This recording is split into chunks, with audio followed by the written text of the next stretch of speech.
তো একটা বিশেষ কথা বলার জন্য ভিডিওটা বানানো হচ্ছে। তো কথাটা হচ্ছে যে আমি কালকে 1ই ডিসেম্বর ছিল এবং কালকে আমি বাউন্ডারহাটে লঙ্কা নিয়ে গেছিলাম এবং লঙ্কাটা ছিল আমি যেহেতু কিনেছিলাম, কেনার পর হয়তো কিছু সাংঘাতিক কারণে হয়তো চেঞ্জ হয়ে গেছে বা কিছু হয়ে গেছে, সেই লঙ্কাটা আমি খাওয়ার জন্য ঘরে নিয়ে এসেছি।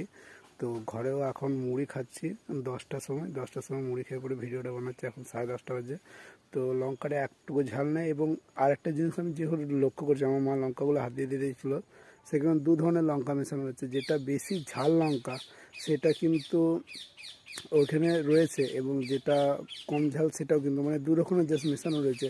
এবার কি ভুল ত্রুটি হয়েছে জানি না, হয়তো অনেকেই লঙ্কা নিয়েছেন এবং অনেকে 250, 100, 200 করেও লঙ্কা নিয়েছেন, হয়তো কিছু গন্ডগোল হচ্ছে। তো সকলের কাছে ক্ষমা চেয়ে নিচ্ছি এবং যদি পরের দিন নিয়ে যায় অবশ্যই একটু টেস্ট করে নিও, তারপর নিও, এটা আমার বিশেষ অনুরোধ। আমি টেস্ট করে নিয়ে আসছি, অর্থাৎ আমার সঙ্গে একদম পুরো অন্ধবিশ্বাসে বিশ্বাস করবেন না, কারণ হয়তো আমারও ভুল ত্রুটি হয়েছে বা ওরা কিছু পাল্টিয়েছে, কিছু হয়তো কিছু একটা কনজেশন, কিছু একটা গণ্ডগোল হয়েছে। তো সকলের কাছে আমি সত্যি ক্ষমা চেয়ে নিচ্ছি। পরবার থেকে আমিও চেষ্টা করব ভালোভাবে চেক করে জিনিসটা নেওয়ার, সব লঙ্কাগুলো এক দুটো ভালো করে দেখে নেওয়ার।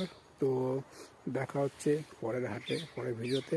তো সকলের কাছে আমি ক্ষমা পাতে, হয়তো তোমাদের পয়সাগুলো হয়তো কষ্টের পয়সা, হয়তো যে আশা করে লঙ্কাটা কিনেছে সেটার জন্য হয়তো নষ্ট হয়েছে পয়সাটা। ঝালনে হয়তো অনেকে ফেলে দেবে, অনেকে গাল দেবে, বুঝতে পারছি ভুল হয়েছে আমার, চেক করা হয়নি, তো ক্ষমা করে দিও।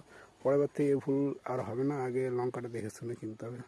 তো পরে হাটে আসা যাক এবং যতদূর সম্ভব তোমরা একটু চেক করে নিও, এতটাও অন্ধবিশ্বাস করো না। আমার যেহেতু করা হয়েছে, আমি ঠকেছি, আমার ভুল হয়েছে, তো বাই, এটার জন্য জাস্ট বলা।